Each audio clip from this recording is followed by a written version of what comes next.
Tu as déjà passé des heures à tourner en rond dans ta tête sur une décision sans trouver la réponse. Tu analysais, tu réfléchissais, tu pesais le pour et le contre. Et plus tu réfléchissais, moins tu savais.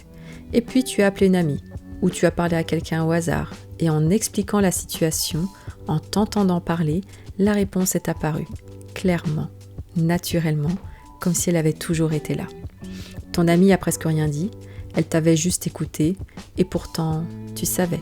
Et tu te demandes, mais pourquoi je n'arrive pas à trouver ça toute seule dans ma tête ? Pourquoi j'ai besoin de parler pour savoir ? Dans quelques minutes, tu vas comprendre pourquoi, car il se passe quelque chose de très précis dans ta façon d'accéder à tes réponses. Alors peut-être que, enfant, tu aimais raconter, expliquer, partager ce que tu pensais, pas pour avoir l'avis des autres, juste pour mettre les choses en mots. Et souvent, en racontant quelque chose, tu le comprenais mieux toi-même. Ado, tu avais peut-être du mal à prendre des décisions seule dans ta chambre, mais dans une conversation, les choses devenaient plus claires, comme si le fait de parler débloquait quelque chose que la réflexion silencieuse ne pouvait pas faire. Et au travail aujourd'hui, tu es peut-être meilleur dans les échanges en tête-à-tête ou en petit groupe que dans les réflexions solitaires. Tu as des insights en réunion que tu n'aurais pas eu en travaillant seul. Et parfois tu réalises que c'est en expliquant un problème à un collègue que tu trouves toi-même la solution avant même qu'il ait répondu. Dans ta vie personnelle, quand tu dois prendre une grande décision, tu as besoin d'en parler. Pas pour avoir l'avis de quelqu'un d'autre, juste pour t'entendre. Et cette personne qui t'écoute, elle devient un miroir. Elle te renvoie ta propre pensée. Et dans ce reflet, tu vois ce que tu veux vraiment. Imagine, elle doit prendre une décision importante, déménager, changer de ville. Ça fait des semaines qu'elle tourne en rond. Elle a fait des listes, elle a comparé, elle a analysé tous les angles. Et plus elle réfléchit, moins elle sait où elle est. Un soir, elle appelle sa sœur, pas pour avoir son avis, juste parce qu'elle a besoin de parler. Elle explique sa situation, elle parle des pour, des contre, de ce qu'elle ressent, de ses peurs, de ses envies. Sa sœur écoute. Elle pose 2 ou 3 questions simples, elle ne dit pas grand-chose d'autre. Et à un moment, en s'entendant parler, elle entend une phrase qu'elle vient de prononcer, une phrase sur ce qu'elle veut vraiment. Et là, c'est clair, évident, comme si la réponse avait toujours été là et qu'elle avait simplement eu besoin d'un espace pour l'entendre. Elle raccroche, sa sœur ne lui a pas dit quoi faire, elle lui a juste offert un espace pour s'entendre, et ça, c'était exactement ce dont elle avait besoin. En psychologie, ce mécanisme rejoint l'idée de la pensée à voix haute comme processus cognitif à part entière. Verbaliser devant un tiers silencieux aide souvent à organiser et clarifier une pensée qui restait confuse en réflexion solitaire. Le design humain propose une grille de lecture complémentaire pour ce même phénomène. En design humain, tu as ce qu'on appelle une autorité auto-projetée. Et cette autorité, elle fonctionne à travers ta voix et l'espace que tu crées pour t'entendre. Concrètement, ça veut dire que ta guidance, elle ne vient pas de la réflexion silencieuse dans ta tête, toute seule.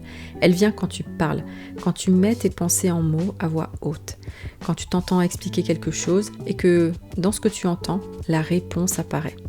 Et le rôle de la personne en face n'est pas de te donner la réponse ou des conseils, c'est d'être là, d'écouter, de te permettre de t'entendre toi-même dans un espace sécurisant.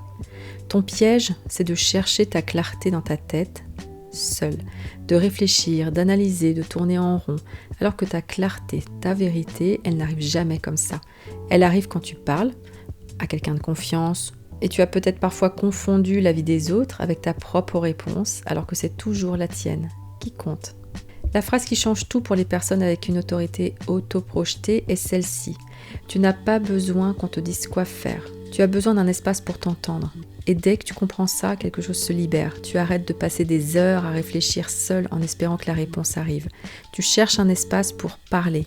Pas pour avoir des conseils, pas pour être dirigé, juste pour t'entendre. Et tu apprends à faire confiance à ce que tu entends dans ta propre voix. Pas ce que les autres disent, ce que toi, tu dis quand tu t'écoutes vraiment. Quand tu sais que tu as une autorité auto-projetée, tu arrêtes de chercher ta clarté dans le bruit de ta tête. Tu crées des espaces pour parler avec des personnes de confiance qui savent écouter sans diriger. Des personnes qui te posent des questions simples, qui te laissent parler, qui te renvoient ce qu'elles entendent sans imposer leur vision. Tu apprends à distinguer ce qui vient vraiment de toi, dans ce que tu entends quand tu parles, et de ce qui vient de l'influence des autres. Parce que quand c'est ta réponse, tu la reconnais. elle a une qualité différente, une vibration que tu n'avais pas avant de parler. Et tu t'autorises à avoir besoin de parler avant de décider, sans culpabiliser, sans te dire que tu devrais être capable de trouver seul, parce que parler, c'est ton chemin vers ta propre vérité.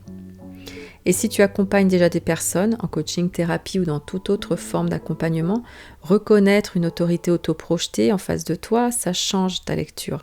Ça explique pourquoi certains de tes clients ont besoin d'un espace pour parler librement plutôt que de recevoir des conseils et pourquoi ton silence attentif peut leur être plus utile que tes réponses. C'est un signal que tu peux désormais repérer et intégrer à ta posture d'écoute. Tu cherchais la clarté dans ta tête, seule. En réalité, elle était dans ta voix et tu avais juste besoin d'un espace pour t'entendre. Tu trouveras dans la description le lien pour découvrir ton thème et si tu veux aller plus loin, ton interprétation personnalisée.